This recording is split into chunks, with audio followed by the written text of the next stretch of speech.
Assalamualaikum warahmatullahi wabarakatuh. Di sini saya dari grup F sesi C3 akan menjelaskan tentang praktikum mikroskopi. Perkenalkan, nama saya Fauza Fitria Salsabila, NPM 131, dan juga nanti ada partner saya yang bernama Dewi Novita, NPM 130. Di sini saya akan menjelaskan tentang mikroskop. Nah, mikroskop itu apa sih? Mikroskop ini merupakan alat yang paling banyak digunakan dan paling bermanfaat dalam mikrobiologi. Dengan alat ini akan diperoleh perbesaran sehingga memungkinkan untuk melihat mikroorganisme dan struktur yang tidak nampak oleh mata. Mikroskop juga bisa memungkinkan perbesaran dalam kisaran 100.000 sampai ratusan ribu kali. Lalu ada macam-macam mikroskop. Nah, di sini ada 5 mikroskop yang akan saya jelaskan. Yang pertama ada mikroskop cahaya, mikroskop medan gelap, mikroskop fluoresen, terus ada mikroskop fase kontras, dan mikroskop elektron. Yang pertama ada mikroskop cahaya atau mikroskop optik. Nah, mikroskop ini merupakan mikroskop yang mempunyai bagian-bagian yang bersifat optik, berguna untuk mengamati benda-benda atau preparat yang transparan. Lalu ada mikroskop fluorescence. Mikroskop jenis ini biasanya dapat digunakan untuk mendeteksi benda asing atau antigen dalam jaringan. Kemudian ada mikroskop medan gelap. Nah, mikroskop ini digunakan untuk mengamati bakteri hidup, khususnya bakteri yang begitu tipis yang hampir mendekati batas daya pisah mikroskop majemuk. Lalu ada mikroskop fase kontras, di mana mikroskop ini digunakan untuk mengamati benda hidup dalam keadaan alaminya tanpa menggunakan bahan pewarna.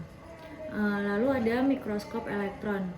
Nah, mikroskop elektron ini banyak komponen sel seperti mitokondria, ribosom, dan retikulum yang begitu kecil yang tidak dapat dilihat secara detail dengan mikroskop biasa, tapi bisa dilihat dengan mikroskop ini. Nah, kelebihan dari mikroskop ini itu bisa menciptakan hasil yang 3D dari suatu mikroba yang diamati. Nah, sekian penjelasan dari saya. Untuk penjelasan selanjutnya akan dijelaskan oleh partner saya. Selanjutnya ada bagian-bagian dari mikroskop. Nah, bagian-bagiannya itu ada lensa okuler, untuk A, B itu dalam mikroskop, C itu receiver, D itu lensa objektif perbesaran lemah, E lensa objektif perbesaran kuat, F macam mikroskop, G klip, H itu tapi mikroskop, I cermin, J diafragma, tangan mikroskop atau pegangannya, L komuter halus, dan M komuter kasar. Untuk fungsinya itu lensa okuler adalah lensa yang berhubungan dengan mata langsung, berfungsi untuk bayangan objek. Tabung mikroskop berfungsi sebagai tempat meletaknya lensa objektif. Revolver berfungsi sebagai tempat meletaknya lensa objektif. Lalu lensa objektif sendiri berfungsi untuk melihat objek kecil, memperjelas resolusi bayangan sediaan. Lalu ada lensa objektif perbesaran lemah, berfungsi untuk melihat objek yang tidak terlalu membutuhkan perbesaran yang kuat. Untuk meja preparat sebagai tempat meletakkan objek atau preparat yang diamati. Bagian tengah meja tidak atau terdapat lubang untuk melewatkan sinar. Lalu ada klip untuk memastikan preparat pada posisi stabil. Bagi mikroskop berfungsi sebagai penopang mikroskop sehingga berdiri tegak. Cermin berfungsi untuk memantulkan cahaya pada objek. Cermin datar digunakan ketika cahaya yang dibutuhkan terpenuhi, sedangkan cermin cekung digunakan untuk mengumpulkan cahaya. Selanjutnya diafragma berfungsi sebagai mengatur banyak cahaya yang masuk. Dengan mikroskop berfungsi sebagai penghalang mikroskop. Komuter halus atau mikrometer berfungsi untuk menggerakkan, menjauhkan atau mendekatkan lensa objektif terhadap preparat secara halus.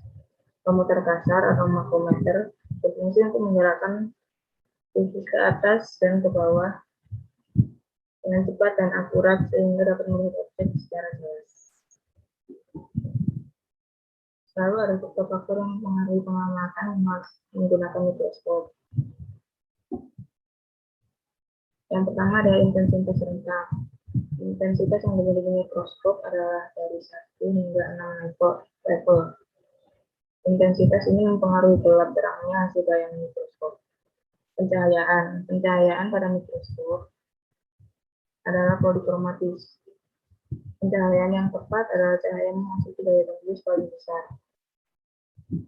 Lalu ada filter. Filter memiliki berbagai macam warna seperti merah, jingga, kuning, dan ungu. Digunakan untuk menyaring warna pada bahan. Yang terakhir ada aplikasi dari mikroskop. Di bidang biologi, mikroskop ini digunakan oleh para peneliti untuk membuktikan dimensi baru kehidupan seperti mikroorganisme dan mempelajari sel dan mendalami bagian terkecil dari jamur, tumbuhan, atau hewan. Di industri tekstil, mikroskop elektron digunakan untuk penyelidikan permukaan dan struktur morfologi serat. Sekian penjelasan dari kami. Apabila ada salah kata, mohon dimaafkan. Wassalamualaikum warahmatullahi wabarakatuh.